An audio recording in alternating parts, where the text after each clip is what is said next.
Okay, part two of my video on the Nobel Prize winning economists. Say print, baby, print. Quote from a Bloomberg interview of Mr. Engel, the 2003 Nobel Prize winning economist, and substituting in the true definition of the word inflation. We as a global society may need to rethink our hatred of a hidden tax that steals your wealth. Our notion of what these hidden taxes that steal your wealth targets are should be revised. Anyway, totally funny ass crap, man. Okay, so here we go. Ron Paul versus Paul Krugman on Bloomberg. If you didn't see this, this is a great debate. You don't usually see this type of stuff. You have a congressman who's debating a Nobel Prize winning economist, and in my opinion mops the floor with him.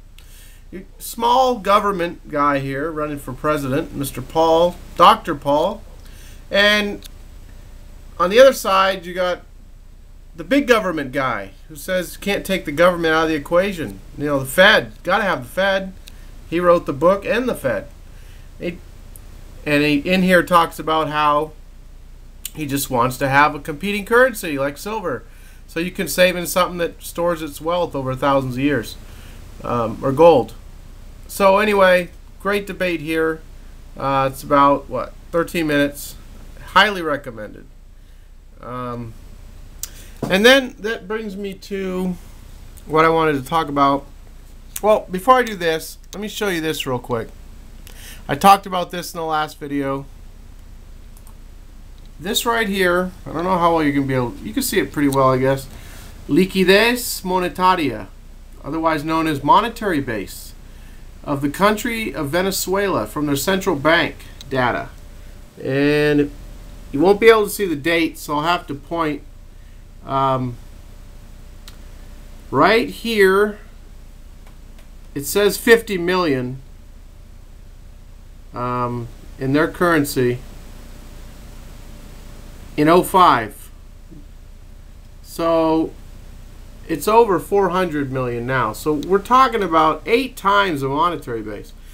And then you're wondering why inflation's so high. You have these guys talking about inflation, you know, like it's some mystery. Oh, you know, you have these high inflation in these South American countries because they print too much damn money. And that's what these Nobel winning economists are telling us. We've got to print more. But they're not worried about what is happening now. I mean, there's no coffee, there's no, sometimes you can't get soap, sometimes you can't get staples at the grocery store, and you're standing in line at the government store where, you know, you get a deal. People there are going through hell right now, and prices keep getting hiked.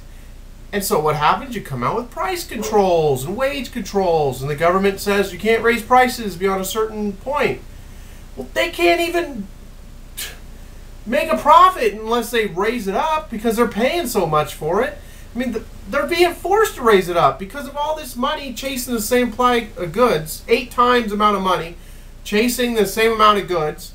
You're going to have, you know, the prices are going to rise. That's the result of inflation. It's like, you know, it's not some big surprise that these guys are, merchants are raising their prices to try and keep up so they can stay alive. But you put price controls on, and you cause shortages because they stop selling it. They stop importing it and selling it. And so then, you know, they're nationalizing the companies that are stopping selling stuff. So they, whatever. It's just,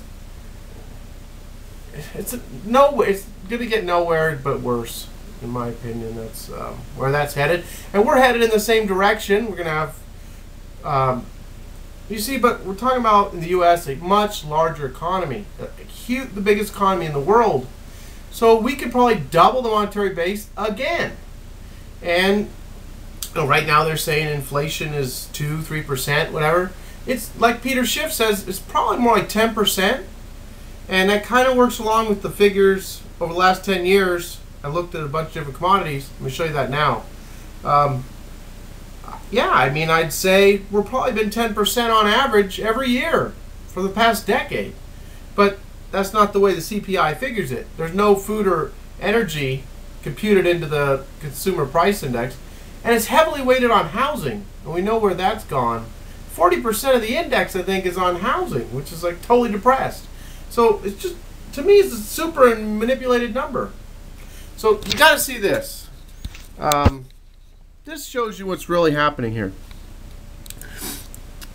I don't think you're not going to be able to see it as well as I wanted to, but milk in 2002 was $2.50 a gallon, and in 2012 was $4 a gallon. So you got a 62% rise. You can see the percentages. And most of this data came from indexmundi.com, which is a great site for commodities. Chicken, up 50%. I'll just read the percentages. Wheat, this is from 2002 to 2012, up 120%, wheat.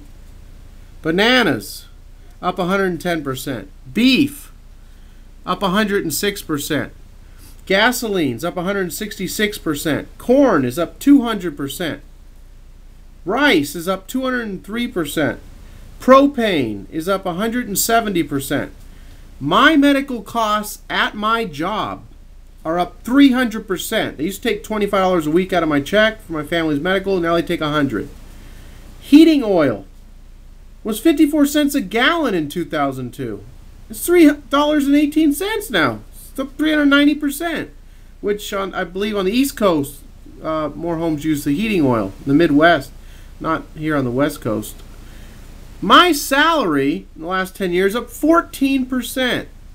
And that's what I've had to use to combat all of this. US dollars down 34% over the last 10 years. So if you didn't make 34% on your investments, you didn't even break even. So how do you combat this? I mean, how do you fight this? Well, with inflation hedges or with investments that are doing better than inflation. Well, right now a CD pays 0.5%, so you're not even getting anywhere near combating inflation, not even the manipulated inflation number.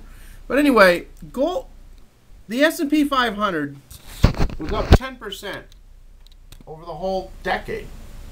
You put 10 grand in, now you'd have 11 grand. But it did pay a 2.2%. Sorry about that. It did pay a 2.2% on average dividend. So maybe you'd have 12, I don't know, over the 10 years, 12, 13 grand, whatever.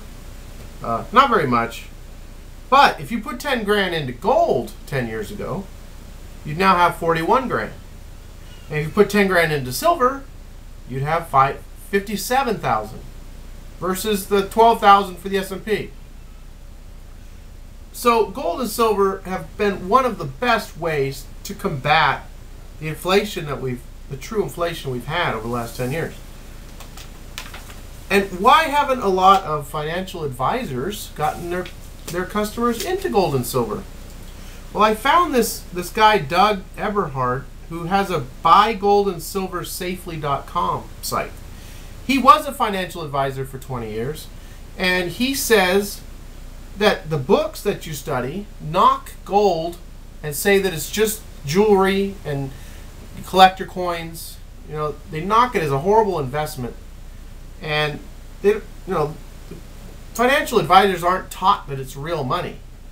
They aren't taught what real money is. They're just taught that gold, there's 6 pages in all the textbooks you have to buy to study become a certified financial planner.